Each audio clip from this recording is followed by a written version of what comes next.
Bien, seguimos psicologiando. Y bien, Cristian nos había dejado una pregunta y obviamente después del planteo él mismo va a proponernos entonces cómo continúa la historia. La pregunta tenía que ver con qué es educar y dos posibles miradas. Una que es una mirada historiográfica, que es la que deviene de la relación a la pedagogía, que la pedagogía es una práctica iluminista, una práctica que tiene unos 300 años, de donde han surgido las ciencias positivistas. Y la otra es preguntarse qué hay de la educación en la relación a un maestro. No solamente en el sentido convencional en que uno entiende maestro, sino en el sentido amplio, ancestral de maestro. Brevemente, la pedagogía propone relaciones jerárquicas, claramente, muy brevemente. El maestro propone relaciones transversales. La pedagogía propone saberes, el maestro propone preguntas. La pedagogía propone categorías, el maestro frente a la categoría guarda silencio. Es decir, me parece que es interesante entonces pensar la diferencia estructural entre una y otra mirada, entre uno y otro dispositivo, allí donde el maestro es quien finalmente, en su silencio, por decirlo de alguna manera, asegura una transmisión.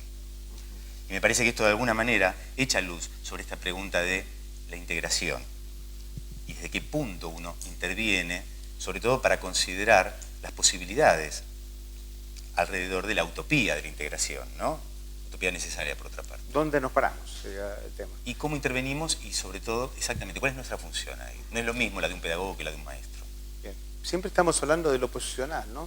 El adentro, el afuera, arriba, abajo. O sea, ¿sobre qué mirada nos tenemos? Hoy hablamos del panóptico.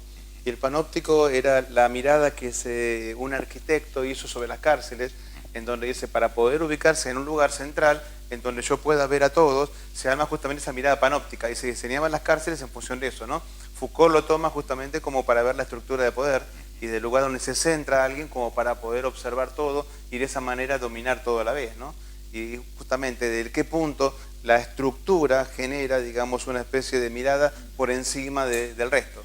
Y eso que yo decía, el adentro o el afuera, la institución habilita la intervención desde el adentro, donde uno es parte, o lo ve como algo ajenizado, ¿no? Como lo que decía Luciana con respecto a la intervención institucional, en donde uno es un ajeno a eso y a partir de ahí tiene que entonces ser aceptado o no. Entonces, bueno, un poco el chico que se es incorporado en un aula, ¿es un ajeno al aula o es parte de esa aula? ¿Es el distinto y a partir de eso tiene que ser aceptado en un rol distinto? ¿O se genera una integración que permite la habilitación de los saberes y también de las adaptaciones sociales, ¿no? Bueno, por eso el lugar y la ubicación de cada uno, cómo se instala. Bueno, de alguna manera estás hablando de la posibilidad de construir un marco, ¿no?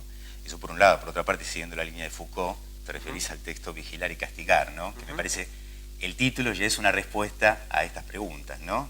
Totalmente, totalmente. Daniel.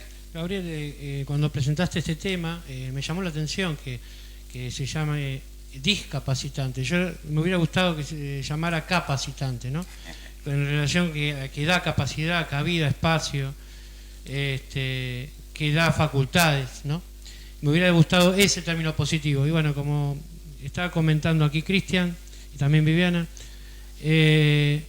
estaba también relacionando con un texto que estaba leyendo, Frankenstein Educador, de Philippe Meirieu, y donde dice que justamente la institución funciona cuando, entre comillas, no funciona. ¿Qué es?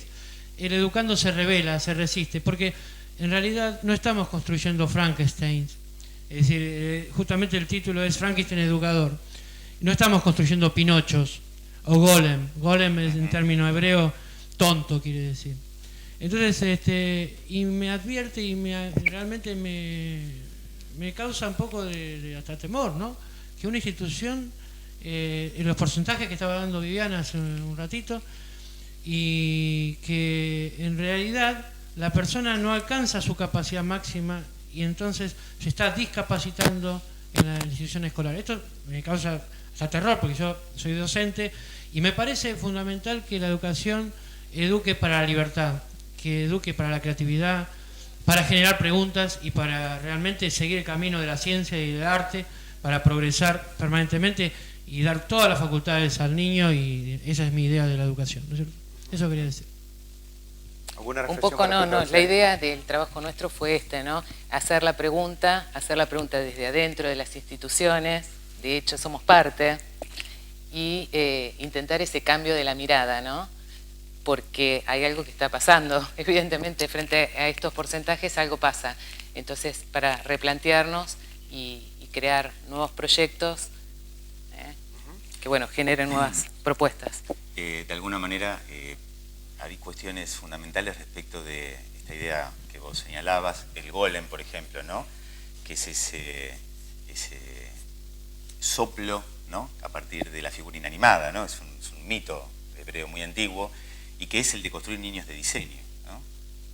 Y fíjense que incluso en las instituciones más jerarquizadas, las que tienen las matrículas más caras, las que tienen más idiomas, más materias extracurriculares, justamente lo que se pone de manifiesto, lo que se pone en juego es esta construcción del diseño, ¿no? Es decir, del ser inanimado o del receptáculo, ¿no?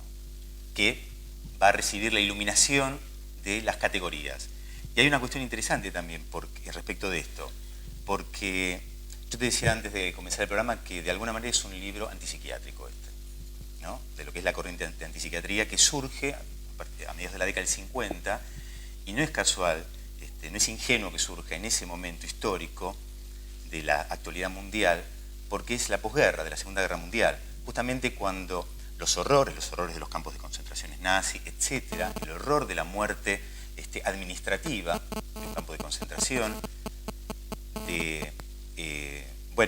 del número a secas, hace que se produzca un cambio de posicionamiento subjetivo, un cambio de paradigma también, respecto de lo que es construir un lazo. Entonces me parece que, curiosamente, buena parte de las intervenciones sociales y culturales y también educativas todavía están preñadas, ¿no? O obnubiladas de preceptos categoriales que creo que a partir de mediados de la década del 50 han caído brutalmente, absolutamente.